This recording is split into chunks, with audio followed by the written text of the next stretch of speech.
Well, morning. As you can see, I'm all ready to go.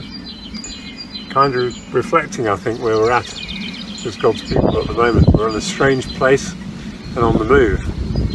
But it is a journey that God has prepared for us in advance. It's like living in a story He's written and showed us some of the early chapters of. Do you remember 2 months ago when we looked at leaving Babylon? Do you remember what that time was? It was about a week or so before the first transmission of the virus from person to person in the UK. It was 2 or 3 weeks before the first death from the coronavirus, and it was 5 weeks before lockdown. And I think God was talking to us about being prepared to go on a journey with Him. He was talking to us about leaving things behind, and we understood then that our way home would be across the desert to a new future. And we said we needed to do 3 things. The first was personal repentance, asking God to purify our hearts, to get our hearts and lives right with Him, to throw off the things of this culture which were clinging to us, and to travel light, not take with us the things we needed in this journey or in the future beyond that. So repentance. The second thing was obedience. We needed to hear Him together and obey what He was saying. I just want to quote 2 of the things that we were saying at the time. The first is, we need to wait on God for the signal to move, then move out across the desert together. And the second was this: let us not miss the moment. We need to be mobile, adaptable, willing to move spontaneously or stay as we travel following God across the desert, as we move across the desert. So when we move, we'll be led by His Spirit through the desert, from place to place, and actually thirdly, possibly from cairn to cairn, because we felt that God wanted us to build cairns or way markers in the desert, partly to know how we got to where we've got to, partly to celebrate what He'd already done, partly to point the way ahead for ourselves, and partly so that others could follow if they wish to. So they were the 3 things that we said to ourselves. This is 9 weeks ago. 9 weeks later, I feel we have set out. The signal did go down around the time of lockdown, unprecedented changes in the life of this nation, and indeed the life of the world. And the picture we have now, the picture in my mind anyway, is that behind us we have a city that we've left. Ahead of us we have a desert we're crossing to a new future, which is a place of promise. And there are cairns that we will build on the way to help us navigate, or to help us see where we've come from, and to help others to follow. There's a key issue here, which will be picked up as we look at Exodus, which we're going to lead into in a moment. The way we cross this landscape will change it, and it will shape us for a new future. Now, I've asked Anne Evans, the great Anne Evans, to depict this for us in an artistic sort of way. I think often a picture does paint 1,000 words, and so we're going to switch now to some comments by Anne and some artistry which she's done. Thank you, Anne. Hi everybody, it's Anne here, and I'm just producing a short clip to introduce you to a piece of artwork that is going to be produced over the next few weeks. It's going to take us on a journey which represents 3 threads. So if you think of the Israelites in captivity and then being freed from slavery in Egypt and going out into the wilderness before they're led to the land of milk and honey, that's the first thread. And then the second is when they were told later in Isaiah 48 that they had to leave Babylon and they were going to be freed. And then thirdly, it's to reflect Threshold's journey and I suppose church history in general. This section is the captivity part of it. So layers of church history, man-made laws and routines and traditions that we build up probably without even realizing it. And then we're moving forward into the wilderness, both to represent the Jews in the wilderness, as well as this freedom that God is giving us as we move forward.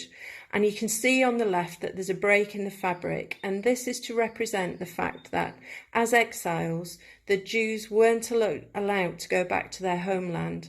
And just as we're moving out and having to do church in a very different way at the moment during lockdown, we can't get together and we can only meet virtually and digitally. There's a break from tradition, and we don't necessarily need to go back to where we were. We just need to make sure that we pick up the things that are true to God and the things that He is telling us to do. So these two sections of fabric will be attached to one another because it's important that we learn from the past and we hold on to those lessons, but that we have a freedom to move forward. And as the 6 weeks move along, I'll be adding to this piece of fabric to represent the different things we're learning about, the different things that we need to carry with us, which will include the presence of God and the Bible and mission and the importance of community. And with that, somewhere along this journey, there's going to be a cairn, which is going to be our way marker. So these pebbles are going to be attached using threads to hold them in place, so that we can look back and reflect on where Threshold has come from and the lessons that we've learned. But also, just like cairns and way markers, they point a direction for other people, and it hopefully makes it easier for people to follow a way through a wilderness or through a deserted path. We also have here, there's ribbons and threads and yarn, and these are going to be put into the piece because they're going to represent the 6 topics that we're learning about. And these are going to be, it's almost like we're given an opportunity now to simplify and to peel back the layers of tradition and the layers of routine and pattern that we've built up in the way that we feel we need to live out our faith, but we need to distill it. And so these organza threads in particular are going to be on the fabric because they were there in the beginning, so they'll be on this piece, and then they will lead us through as we go into the future. So I'm really excited about this piece, and obviously it's a new way of working and a new opportunity for me, I guess, but also for us as a church to think about doing things differently, both our individual faith and as a church family. So I hope you enjoy it, and I look forward to showing you what I've been able to add to this piece over the next week. Well, thank you, Anne, for that beautiful bit of description, that beautiful bit of depiction of where we are and where we're headed. It's so much better if you can see something better than 1,000 words. Very grateful you're doing it. I'm really looking forward to how it evolves over the next 4 or 5 weeks. Well, the Exodus. Now there's an epic. It's an epic book, an epic film, but more than all that, it's an epic chunk of the Old Testament and such a baseline for much of what we've inherited in the New and in the days we're living in.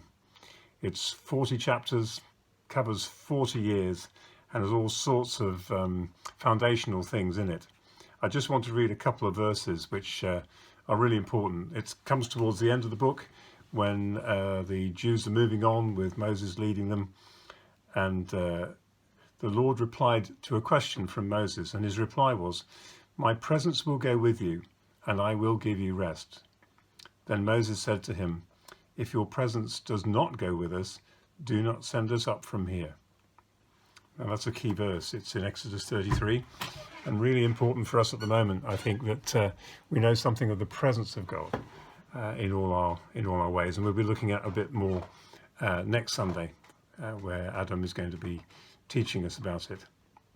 So this Exodus was a leaving of Egypt and a moving into the promised land of Canaan. It was from slavery in Egypt to freedom in the land that God had promised. It was a journey from a settled existence for 400 years or so to a 40-year period of moving before they settled in their new land. And I'm not saying that's what's going to happen to us. It's a moving from control by their masters to dependence on God. And it's a moving of a community that had grown from one family to a whole nation. And in this story, we meet so much that's familiar in our memories, really, and the stories we maybe grew up with as younger Christians. I mean, the context is the Jews were now captured and slaves in Egypt and had been crying out to God for centuries to release them, to set them free. They had once been guests. Remember Jacob and his 12 sons, Joseph going first and then the rest coming later because of the famine. And Joseph and the sons having to sort out their brothers sorting out some issues, which they had to do. But after that, they settled in the land of Goshen, which was particularly fertile. And it was wonderful for this first generation or two. But soon jealousy took over from pharaohs, from kings of Egypt who didn't know them and didn't know the story. And soon they became enslaved. So for 400 years, they've been there. And for much of that time, crying out to God for freedom. And God hears their prayer at the right time. And so we see the birth of Moses. You remember the story of Moses in the bulrushes, not being killed by the Jewish midwives, but being set free and trusting to God, being picked up by Pharaoh's daughter, and he grew up in the court of Pharaoh. You remember Moses in the burning bush, the presence of God suddenly appearing to God, to Moses in the desert and commissioning him to lead the people out of Egypt. Do you remember then the whole gruesome episode of the plagues, 10 plagues, which God sent upon Pharaoh in Egypt to try and force his hand because he would not set his people free? And the 10th one, the most gruesome of them all, the death of the firstborn of all in Egypt, was the night of the Passover, where the Israelites, the Jews, had painted their doorposts and lintels with the blood of a lamb, the last meal they had before leaving, knowing that as the angel of death passed over Egypt, he would spare those with the blood on their doorposts. Remember the whole Passover story. And so that night they set out across the desert, and after the angel of death has forced Pharaoh to set them free. And then they get to the point where they cross the Red Sea. They felt they were trapped, but God parts the Red Sea, makes a way for them. The Egyptian army is destroyed. And in the New Testament, we hear about that a bit more with echoes of baptism. There's some sort of resonance there, which we can look at later. Then as they move out into the desert, expecting a few days' journey back into the promised land, it becomes obvious it's going to take a lot longer, particularly as spies that they sent come back with a bad report and say, we'll never manage this. And so they take a wandering route for the next 40 years, having to learn the hard way much of what God was teaching them. They grumbled in the desert, but God provides for them. They felt they were running out of food and water, and why are we going to die here? We may as well go back. But God provides for them with water from the rock, with quail and with manna. Manna particularly being a lesson because it would only last fresh for a day. Beyond that, it went rotten. So they had to daily depend on God as they moved across this desert. Remember the time when God protects them, when the Amalekites have attacked, and Moses on top of a mountain with Aaron one side, her the other, holding his arms up as the battle commences, the battle continues, the battle finally is won, and the Israelites are victorious. Then God introduces to them as a community the rules for living. It's in Exodus we hear about the giving of the 10 Commandments and the law, and how to live as a community of God's people, how to construct a fair and just society. We see the sealing of the covenant, which we know as the Old Covenant, and the teaching about the Sabbath and the keeping of that law.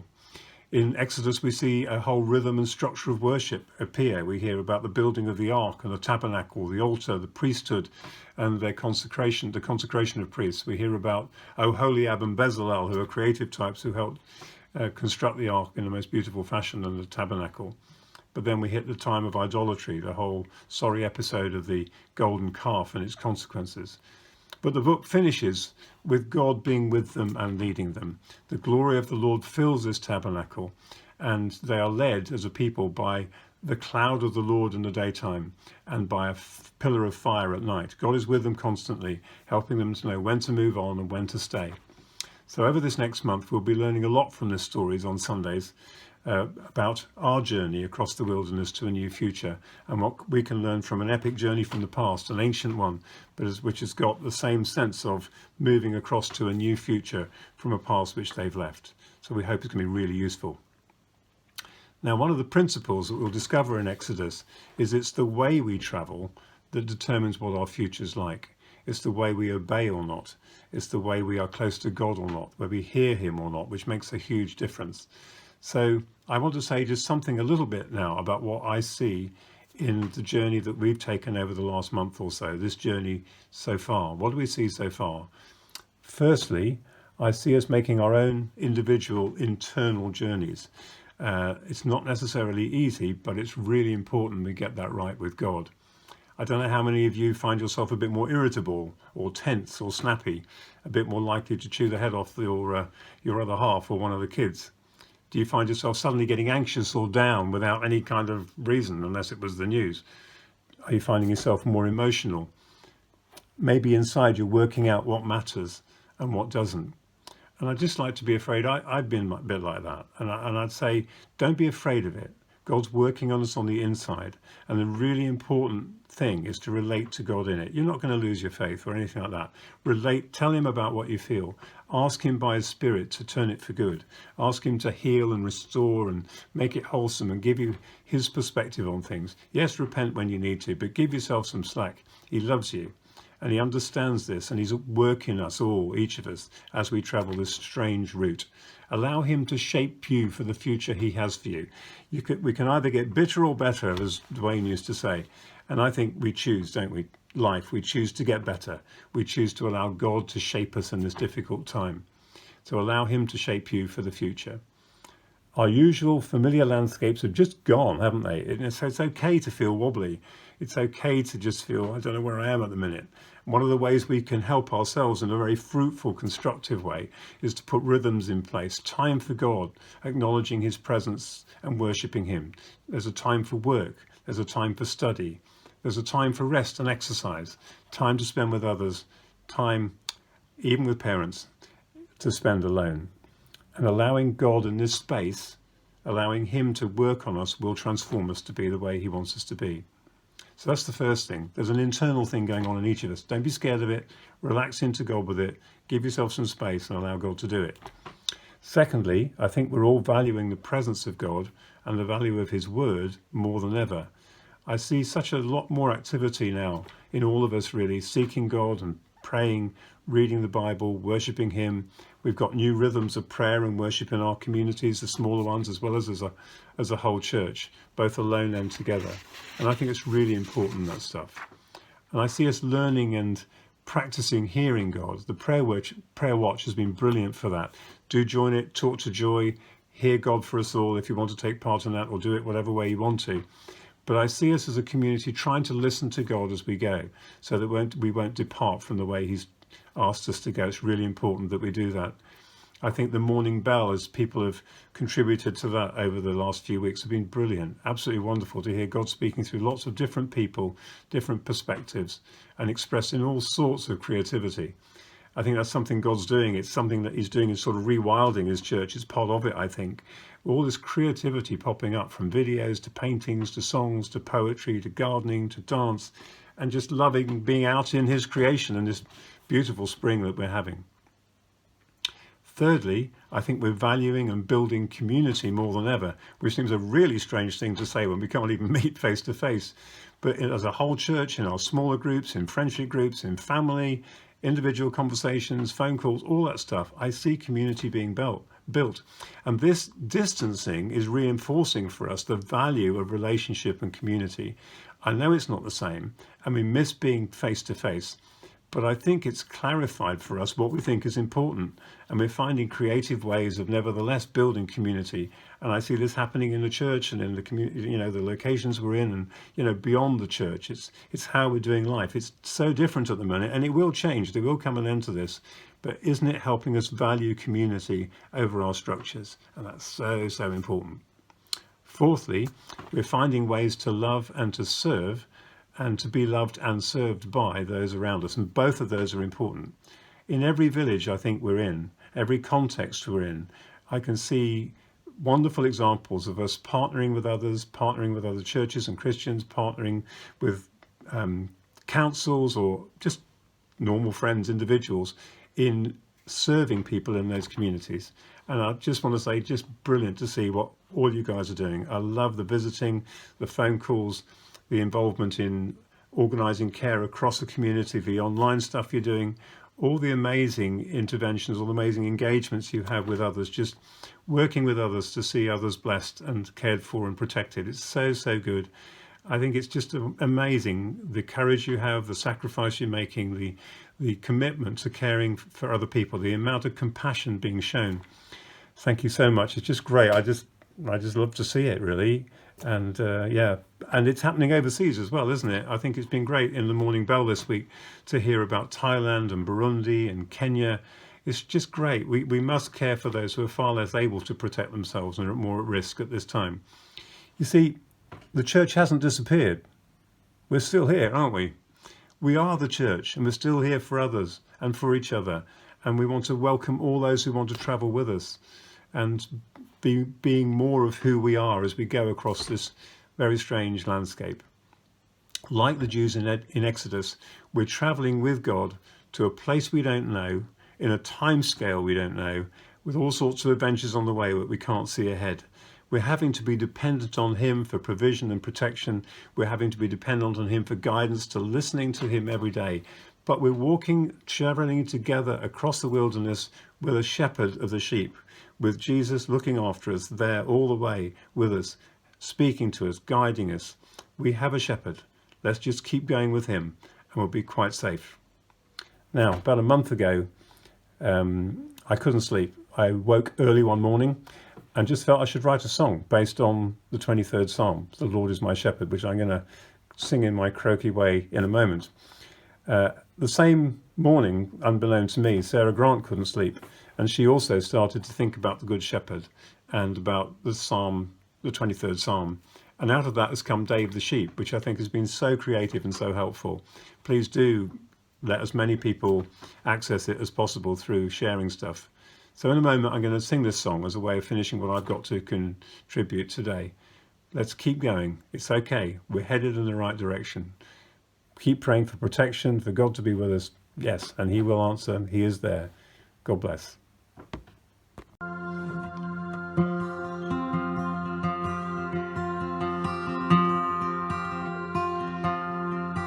The Lord is my shepherd. He walks beside me. He goes before me all of my days. I lay by still waters, your peace all around me. My soul is restored and your path lies ahead. I fear no evil, for you are with me. You will defend me from all that would harm. I sit at your table, my cup overflowing. Your spirit is on me, your love all around. Your goodness and mercy fill all of my days, and your house is my house and my hearth evermore.